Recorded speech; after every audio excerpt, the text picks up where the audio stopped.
জিলহজের প্রথম 10 দিনের মর্যাদা এগুলি আল্লাহর কাছে বড় মুবারকময়। কোন ব্যক্তি যদি কোরবানির নিয়ত করেন তাহলে জিলহজের 1 তারিখ থেকে 10 তারিখ পর্যন্ত চুল, দাড়ি, গোঁফ, নখ কাটা এবং শরীরের অবাঞ্ছিত লোম কাটা এটা নিষেধ।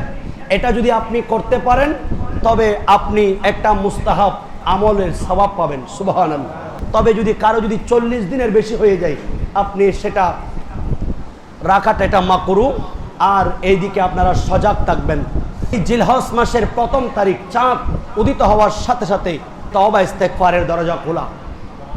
আল্লাহর কাছে মাফ চাওয়ার সময়, যেই সময়টাতে আল্লাহর ঘরের মেহমানরা হজ্জে বাইতুল্লাহ এবং মদিনায়ে মুনাওয়ারায় জিয়ারতের প্রস্তুতি নিচ্ছেন, এই সময়টা আসার সাথে সাথে আল্লাহর কাছে ইবাদতে লিপ্ত হন। তাসবিহ, তাহলিলাত, জিকির, আজকার, ইবাদত, বন্দেগী এবং রোজার মাধ্যমে, নফল ইবাদতের মাধ্যমে আল্লাহ কাটানোর তৌফিক দান করুক। ক্বালা রাসূলুল্লাহ সাল্লাল্লাহু আলাইহি ওয়াসাল্লাম, আল্লাহর নবী বলছেন, মা মিন আইয়ামিন আহাব্বু ইলাল্লাহি আন ইউতাআব্বাদা লাহু ফিহা মিন আশরি যিলহিজ্জাতি। আল্লাহর কাছে এমন কোন দিন নাই এর চেয়ে প্রিয় যে জিলহজ মাসের প্রথম 10 দিনের চেয়ে ইবাদতের দিক থেকে, মুহাব্বতের দিক থেকে, ইজ্জতের দিক থেকে আল্লাহর কাছে বড় দামি হচ্ছে এই জিলহজ মাসের প্রথম 10 দিন। সুবহানাল্লাহ। রাসূলুল্লাহ বলছেন, ইয়াদিলু সিয়ামু কুল্লি ইয়াউমিন মিনহা বিসিয়ামি সানাতিন।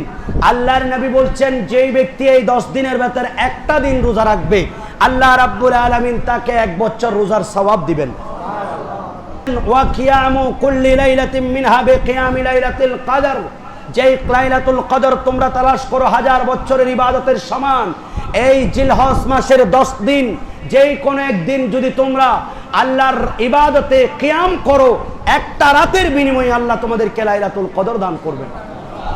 একটা লাইলাতুল কদর মানে আপনার জীবনের গুনাহ মাফের একটা ওসিলা, সুবহানাল্লাহ। সেই জন্য চাঁদ উদিত হওয়ার সাথে সাথে রোজা রাখার চেষ্টা করবেন।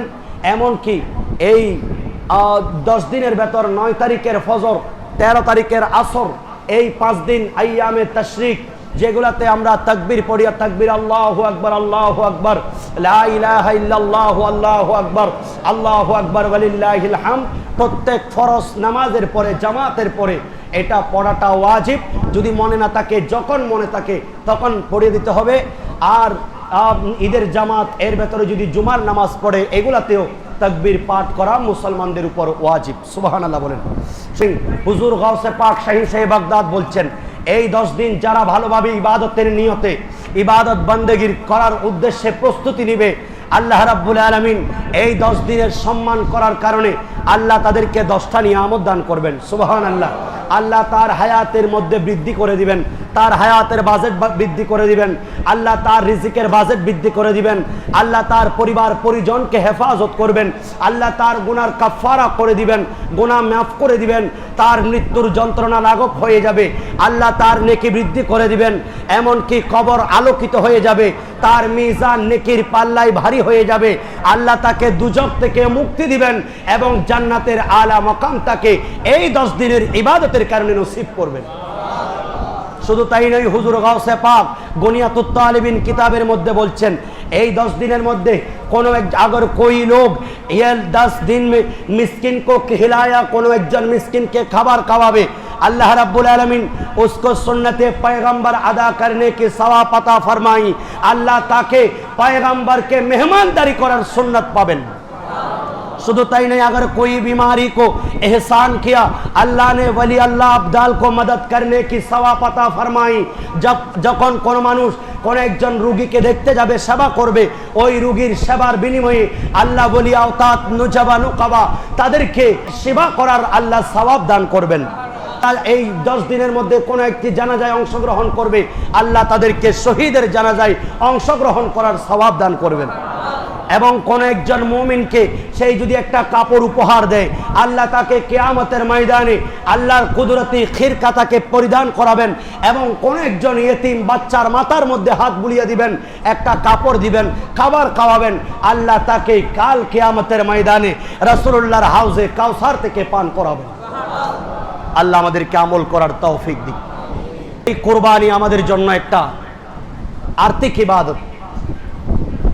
ধনী মানুষ যাদের উপর নিসাব পরিমাণ সম্পদ আছে, যাদের উপর যাকাত ফিতরা ওয়াজিব, 7.5 তোলা স্বর্ণ, 52.5 তোলা রৌপ্য, অথবা এর সম অনুযায়ী টাকা পয়সা ব্যাংকে জমা আছে, 1 বছর পরিপূর্ণ হতে হবে না। যাকাতের মতো যেই দিন কোরবানি জিলহজ মাসের 10 তারিখ, 11 তারিখ, 12 তারিখের সূর্যাস্ত পর্যন্ত এই সময়ের মধ্যে আপনার টাকা চলে আসলো, যেগুলি নিসাব পরিমাণ সম্পদের চেয়ে বেশি, আপনার উপর এই 3 দিনের যে কোনো একদিন কোরবানি করা ওয়াজিব। সুবহানাল্লাহ। এই কোরবানি যদি আপনি শরীকদারি করেন, সবার নিয়ত থাকতে হবে আল্লাহর সন্তুষ্টি কোরবানি অথবা আকিকা। নিছক একজন মানুষ, 6 জন সবাই কোরবানির নিয়ত করলে, একজন বলল আমার পরিবার, আমি সন্তানরা কোথায় যাবে গোশতের নিয়তে, আমার উপর তো কোরবানি ফরজ নয়, সন্তানদের কান্না থামানোর জন্য কোরবানি করছি, সবার কোরবানি বাতিল। নিয়ত থাকতে হবে সবাইকে আল্লাহর রাস্তায় কোরবানি। কোরবানির ক্ষেত্রে পশুটা গরু এবং উট হলে 5 বছর, গরু এবং মহিষ 2 বছর পরিপূর্ণ হতে হবে, ছাগল ভেড়া এগুলি 1 বছর, অথবা কোনো একটি ছাগল দেখতে 6 মাস হলেও কিন্তু দূর থেকে দেখা যাচ্ছে 1 বছরের নিয়ে মোটা তাজা আছে, এটা দিয়ে আপনি কোরবানি হবে। এর কম হলে কোরবানি আদায় হবে না। জন্ম থেকে এই পশুটার শিং নেই, এটা দিয়ে কোরবানি জায়েজ। তবে শিং ছিল, ভেঙে গেছে, মাজ্জা সহ, মূলটা সহ ভেঙে গেছে, কোরবানি না জায়েজ। অন্ধ, হাঁটতে পারে না, চলাফেরা করতে পারে না, পাগল, এমনকি রুগ্ন, বেশি খোড়া রোগ, শরীরের 1/3 3 ভাগের 1 অংশ কাটা, কান হোক, নাক হোক, লেজ হোক, এভাবে এই সমস্ত পশু দ্বারা কোরবানি করা জায়েজ নেই। কোরবানির পশুটা মোটা তাজা হয় কিনা, সুন্দর হয় কিনা সেদিকে খেয়াল করবেন। গোস্ত কয়েক মন হবে, এগুলি থেকে তাকওয়া উঠে যায়, এই ধরনের কিয়াস করবেন না। তারপরও স্বাভাবিকভাবে আল্লাহর কাছে মাফ চাইবেন এই ধরনের কর্মকাণ্ড থেকে। এই কোরবানিটা এটা একটা আর্থিক ইবাদত। কেউ যদি শরীকদারে কোরবানি করেন, কেনার আগেই আপনারা অংশীদার নির্ধারণ করে ফেলবেন। ক্রয় করার পরে যদিও বা আপনি অংশীদার নেন জায়েজ হবে, তারপরে এটা নিষেধ। হুজুর করিম সাল্লাল্লাহু আলাইহি ওয়াসাল্লামের জন্য 7 জনের পক্ষ থেকে একটা ভাগ কোরবানি দিলে হয়ে যাবে। এখন 7 জনের মধ্যে আপনার পরিবার যারা 7 জন আছেন সবার উপর কোরবানি ওয়াজিব। যেমনিভাবে পুরুষের ওয়াজিব, তেমনিভাবে নারীদের উপর ওয়াজিব এক পরিবারের মধ্যে। সেজন্য আপনার যদি যাদের উপর ওয়াজিব এদের বেঁচে থাকে, এরপরে রাসূলুল্লাহর জন্য একটা অংশ দিবেন। এটা কারণ রাসূলুল্লাহ আমরা উম্মতের জন্য কোরবানি করেছেন। আর যদি অতিরিক্ত অংশ না থাকে, আপনি যাদের উপর আগে ফরজ ওয়াজিব আপনি তাদের পক্ষ থেকে কোরবানি করবেন, এটা আল্লাহ কবুল করবেন। সুবহানাল্লাহ। কেনার পরে বাচ্চা হয়ে যায়, সেই বাচ্চাটা সহ জবে করে দিতে হবে, অথবা তখন যদি জবে না করেন এটা সাদকা করে দিতে হবে জীবিত, অথবা জবে করে সাদকা করে দিতে হবে। অথবা কেউ যদি বিক্রয় করে ফেলেন, এমত অবস্থায় ওই যে গরুটা আপনি কিনেছেন, ক্রয় করেছেন, এখান থেকে বাচ্চা হয়েছে, অসুবিধা নেই, এই বাচ্চাটাকে আপনি পরবর্তী এটা বিক্রয় করে আপনি ওই টাকাগুলি সাদকা করে দিবেন, নিজে খাওয়া যাবে না। আল্লাহ আমাদেরকে বুঝার তৌফিক দিক, আমিন।